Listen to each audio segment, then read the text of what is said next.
ಶಾಲಾ ವಿದ್ಯಾರ್ಥಿಗಳಿಂದ ಶೌಚಾಲಯ ಸ್ವಚ್ಛತೆ ಮಾಡಿಸದಂತೆ ಸಾಕಷ್ಟು ಬಾರಿ ಸರ್ಕಾರ ಹಾಗೂ ನ್ಯಾಯಾಲಯ ಸ್ಪಷ್ಟ ಆದೇಶ ನೀಡಿದ್ರೂ ಯಲಹಂಕದ ಸರ್ಕಾರಿ ಶಾಲೆಯಲ್ಲಿ ಇಂತಹದೊಂದು ಹೇಯ ಕೃತ್ಯ ನಡೆದಿರುವುದು ಬೆಳಕಿಗೆ ಬಂದಿದೆ.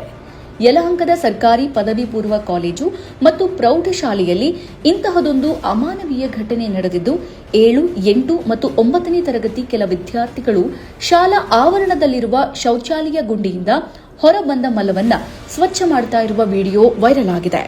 ಈ ಹಿನ್ನೆಲೆಯಲ್ಲಿ ಬೆಳ್ತೂರು ಪರಮೇಶ್ ಅನ್ನೋರು ರಾಜ್ಯ ಮಾನವ ಹಕ್ಕುಗಳ ಆಯೋಗ ಮತ್ತು ಸಮಾಜ ಸೇವಕರು ಜೊತೆಗೆ ವಿ ನ್ಯೂಸ್ 24 ಕನ್ನಡದ ವರದಿಗಾರರು ಮಕ್ಕಳ ಆಯೋಗಕ್ಕೆ ಶಾಲೆಯ ಪ್ರಾಂಶುಪಾಲರಾದ ಕನ್ನಮ್ಮ ಮತ್ತು ಕನ್ನಡ ಶಿಕ್ಷಕ ಶಿವಕುಮಾರ್ ವಿರುದ್ಧ ದೂರನ್ನ ಕೊಟ್ಟಿದ್ದಾರೆ. ವಿಚಾರ ಈ ರಾಜ್ಯದಲ್ಲಿ ಶಿಕ್ಷಣ ಇಲಾಖೆಯಿಂದ ಮತ್ತೆ ರಾಜ್ಯ ಸರ್ಕಾರದಿಂದ ಎಷ್ಟೇ ಆದೇಶಗಳು ಸುತ್ತೋಲೆಗಳು ಹೊರಡಿಸಿದ್ರೆ ಕೂಡ ಹೈಕೋರ್ಟ್ ಆದೇಶ ಸಹ ಮಾಡಿದೆ ಮಕ್ಕಳ ಕೈಲಿ ಈ ತರ ಹೀನಾಯ ಕೆಲಸಗಳನ್ನ ಮಾಡಿಸಬಾರ್ದು ಅಂತೇಳಿ ನಾಗರಿಕ ಸಮಾಜ ತಲೆ ತಗ್ಸುವಂತ ಕೆಲಸವನ್ನ ವಿದ್ಯಾವಂತರಾದ ಶಿಕ್ಷಕರು ಮಾಡ್ತಾ ಇರೋದು ತುಂಬಾ ಒಂದು ದೊಡ್ಡ ಅನ್ಯಾಯ.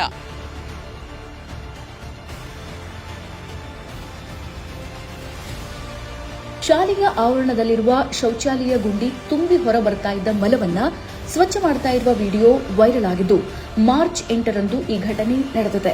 ಶಾಲೆಯ ಪ್ರಾಂಶುಪಾಲರಾದ ಕನ್ನಮ್ಮ ಮತ್ತು ಕನ್ನಡ ಶಿಕ್ಷಕ ಶಿವಕುಮಾರ್ ಒತ್ತಾಯಪೂರ್ವಕವಾಗಿ ಕೆಲ ವಿದ್ಯಾರ್ಥಿಗಳಿಂದ ಮಲದ ಗುಂಡಿ ಸ್ವಚ್ಛ ಮಾಡಿಸಿದ್ದಾರೆ. ಇದು ಶಿಕ್ಷಣ ಹಕ್ಕು ಕಾಯ್ದೆ, ಮಕ್ಕಳ ಹಕ್ಕು ಕಾಯ್ದೆ ಉಲ್ಲಂಘನೆ ಆಗಿದೆ.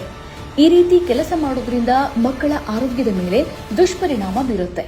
ಹೀಗಾಗಿ ತಪ್ಪಿತಸ್ಥ ಶಿಕ್ಷಕರ ವಿರುದ್ಧ ಕಾನೂನು ಕ್ರಮ ಕೈಗೊಳ್ಳಬೇಕು ಅಂತ ದೂರಿನಲ್ಲಿ ಪರಮೇಶ್ ಕೋರಿದ್ದಾರೆ.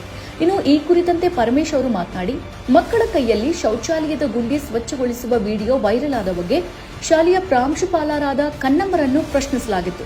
ಆದರೆ ಅವರು ಮನೆಯಲ್ಲಿ ಸ್ವಚ್ಛಗೊಳಿಸಿಕೊಂಡಂತೆ ಇಲ್ಲಿಯೂ ಅವರ ಶೌಚಾಲಯವನ್ನು ಮಕ್ಕಳೇ ಸ್ವಚ್ಛ ಮಾಡಿಸಿಕೊಳ್ಬೇಕು, ಅದರಲ್ಲಿ ತಪ್ಪೇನಿದೆ ಅಂತ ಪ್ರಶ್ನಿಸಿದ್ದಾರೆ. ಅಲ್ಲದೆ ಈ ಕಾರ್ಯಕ್ಕೆ ಅವರ ಪೋಷಕರಿಂದಲೂ ಒಪ್ಪಿಗೆ ಪಡೆಯಲಾಗಿದೆ, ಪೋಷಕರಿಂದ ಒಪ್ಪಿಗೆ ಪತ್ರ ಕೂಡ ಬರೆಸಿಕೊಳ್ಳಲಾಗಿದೆ ಅಂತ ಸಮಜಾಯಿಷಿಯನ್ನ ಕೊಟ್ಟಿರ್ತಾರೆ. ಇದು ನಾಗರಿಕ ಸಮಾಜ ತಲೆ ತಗ್ಗಿಸುವಂತ ಕೆಲಸ. ಆದ್ರಿಂದ ಮಕ್ಕಳ ಮೂಲಕ ಶೌಚಾಲಯ ಗುಂಡಿ ಸ್ವಚ್ಛಗೊಳಿಸಿದ ಶಾಲೆಯ ಪ್ರಾಂಶುಪಾಲರು ಶಿಕ್ಷಕರ ವಿರುದ್ಧ ಕ್ರಮ ಕೈಗೊಳ್ಳಬೇಕು. ಒಂದು ವೇಳೆ ವಿದ್ಯಾರ್ಥಿಗಳ ಪೋಷಕರು ಅದಕ್ಕೆ ಒಪ್ಪಿಗೆ ನೀಡಿದ್ರೆ ಅವರ ವಿರುದ್ಧ ಕೂಡ ಕ್ರಮ ಜರುಗಿಸಬೇಕು ಅಂತ ಒತ್ತಾಯಿಸಿದ್ದಾರೆ. ಇನ್ನು ಇದೇ ತರಹದ ಘಟನೆ ಬೇಗೂರಿನಲ್ಲಿ ಸಹ ನಡೆದಿದೆ. ದಿನಾಂಕ 11/3/2025 ಇಲ್ಲಿ ಈ ಘಟನೆ ನಡೆದಿರುವಂತದ್ದು.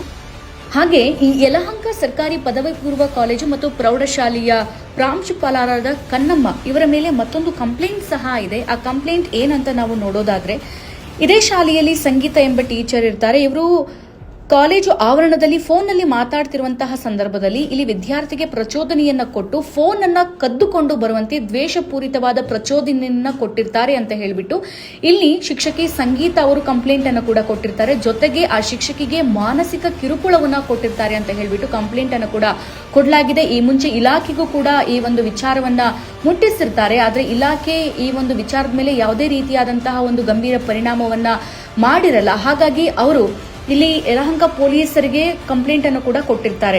ಇಲ್ಲಿ ನಮಗೆ ಗೊತ್ತಾಗುವಂತ ವಿಚಾರ ಪ್ರಿನ್ಸಿಪಲ್ನ ನಡೆ ಏನು ಅಂತ. ಈ ಕಡೆ ವಿದ್ಯಾರ್ಥಿಗಳಿಗೆ ಪ್ರಚೋದನೆಯನ್ನು ನೀಡಿ ಟೀಚರ್ಸ್ಗಳ ಮೇಲೆ ಫೋನ್ ಕದಿಯುವಂತೆ ಒಂದು ಪ್ರಚೋದನೆಯನ್ನು ಕೊಡ್ತಾರೆ. ಜೊತೆಗೆ ಮಕ್ಕಳ ಕೈಯಲ್ಲಿ ಈ ಮಲಗುಂಡಿಯನ್ನ ಸ್ವಚ್ಛತೆಗೊಳಿಸ್ತಾರೆ. ಹಾಗಾದ್ರೆ ಆ ಶಿಕ್ಷಕಿ ಆ ಒಂದು ಪ್ರಾಂಶುಪಾಲರು ಯಾವ ರೀತಿಯಾದ ನಡೆಯನ್ನ ಇಲ್ಲಿ ತೋರಿಸ್ತಾ ಇದ್ದಾರೆ ಅನ್ನುವಂಥದ್ದು ದೊಡ್ಡ ಪ್ರಶ್ನೆಯಾಗಿದೆ. ಹೀಗಾಗಿ ಸಾಮಾಜಿಕ ಹೋರಾಟಗಾರ ಜೊತೆಗೆ ವಿ ನ್ಯೂಸ್ 24 ಕನ್ನಡದ ವರದಿಗಾರರಾದ ಇಲ್ಲಿ ಪರಮೇಶ್ ಅನ್ನೋರು ದೂರನ್ನ ಕೊಟ್ಟಿರ್ತಾರೆ. ಹೀಗಾಗಿ ಮುಂದಿನ ನಡೆ ಏನಾಗುತ್ತೆ ಅನ್ನೋದನ್ನ ಕಾದು ನೋಡಬೇಕಾಗಿದೆ.